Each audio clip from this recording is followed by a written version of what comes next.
The Western Philosophy, Chapter 1, Plato, Section 4, The Ethical Problem.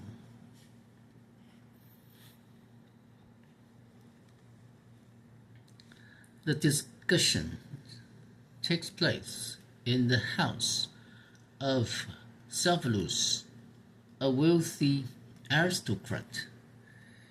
In the group are Glaucon and Adeimantus, brothers of Plato, and Thrasymachus, a gruff and excitable sophist. Socrates, who served as the mouthpiece of Plato in the dialogue, asks Severus,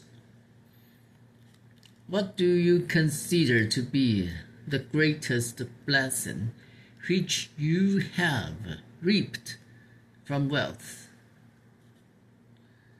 Severus answers that wealth is a blessing to him chiefly because it enables him to be generous and honest and just. Socrates, after his sly fashion, asks him just what he means by justice, and therewith lets loose the dogs of philosophic war. For nothing is so difficult as definition, nor anything so severe a test and exercise of mental clarity and skill. Socrates finds it a simple matter to destroy one after another the definitions offered him, until at last Thrasymachus, less patient than the rest, breaks out with the roar, "What folly has possessed you, Socrates, and why do you others all drop down at one another's feet in this silly way? I say that if you want to know what justice is, you should answer and not ask, and shouldn't pride yourself on refuting others. For there are many who can ask but cannot answer." Socrates is not frightened. He continues to ask rather than answer, and after a minute of parry and thrust, he provokes the unwary Thrasymachus to commit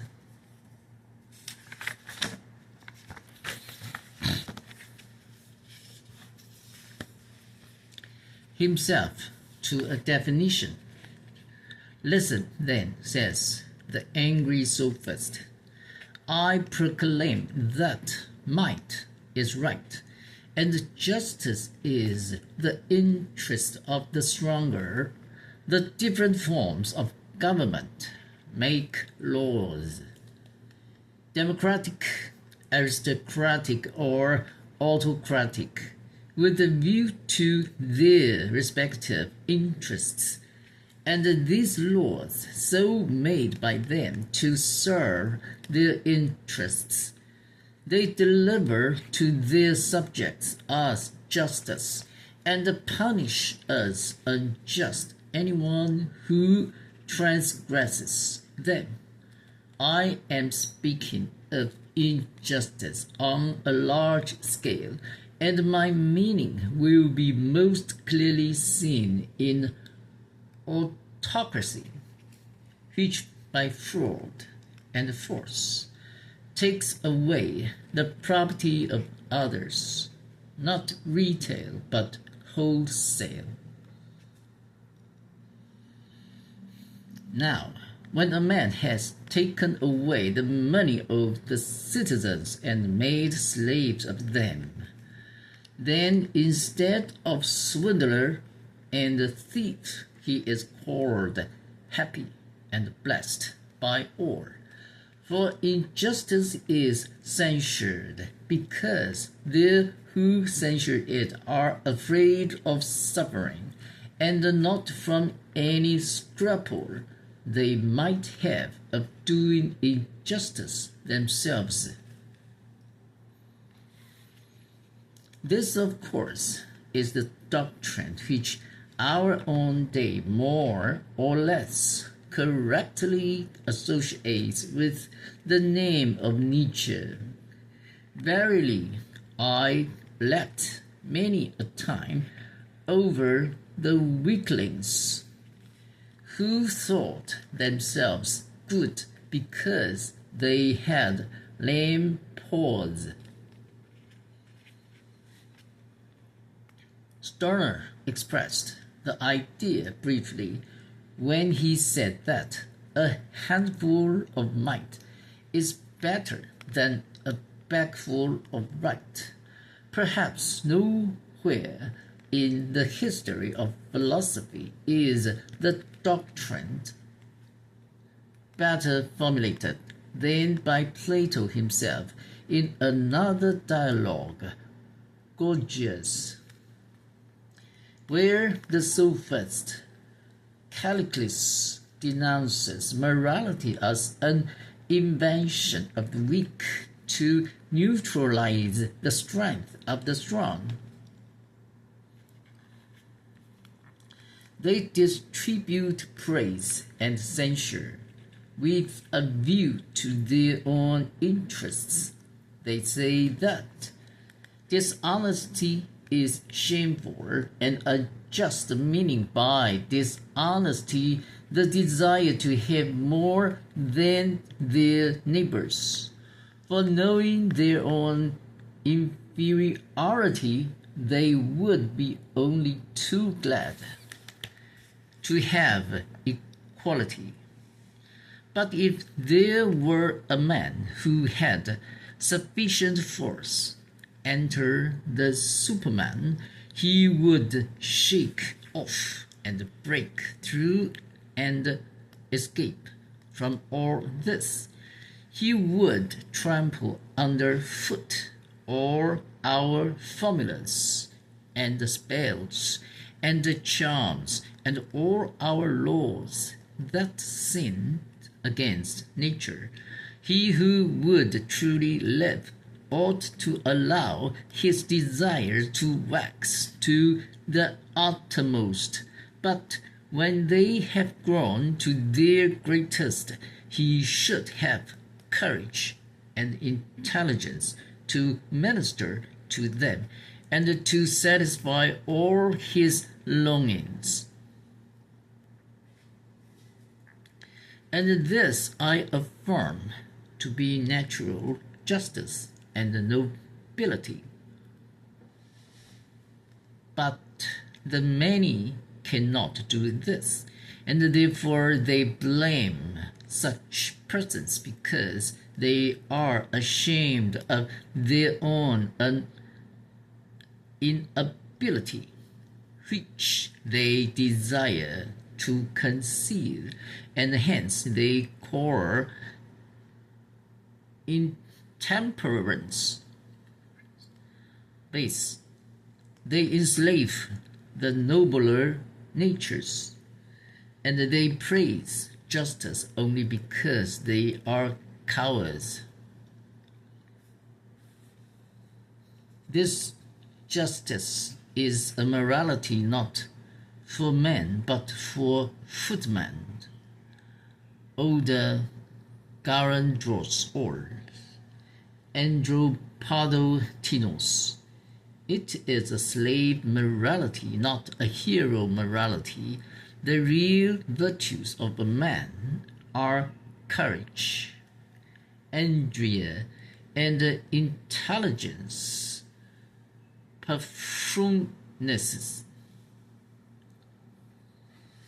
Perhaps this hard immoralism reflects the development of imperialism in the foreign policy of Athens, and its ruthless treatment of weaker state. Your empire, said Pericles in the oration which Thucydides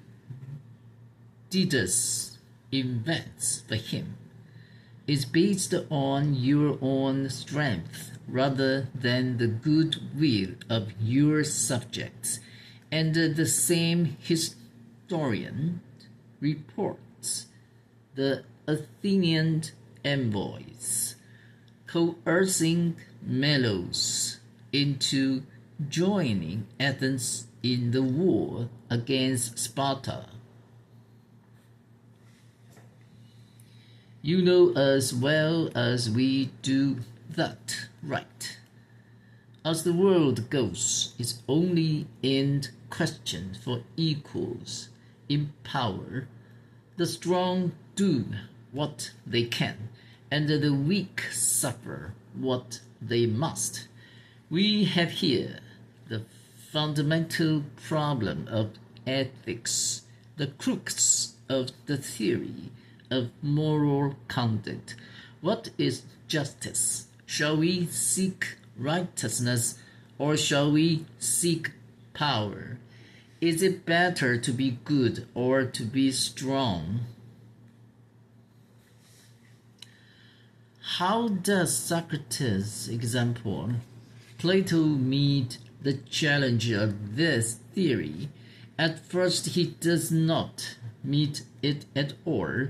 He points out that justice is a relation among individuals, depending on social organization, and that, in consequence, it can be studied better as part of the structure of a community than as a quality of personal conduct. If, he suggests, we can picture a just state, we shall be in a better position to describe a just individual. Plato excuses himself for this digression on the score that in testing a man's vision, we make him read first large type, then smaller. So he argues it is easier to analyze justice on a large scale than on the small scale of individual behavior. But we need not be deceived. In truth, the master is patching two books together and uses the argument as a theme. He wishes not only to discuss the problems of personal morality, but the problems of social and political reconstruction as well. He has a utopia up his sleeve and is resolved to produce it. It is easy to forgive him, for the digression forms the core and value of his book. It is the end of the fourth section.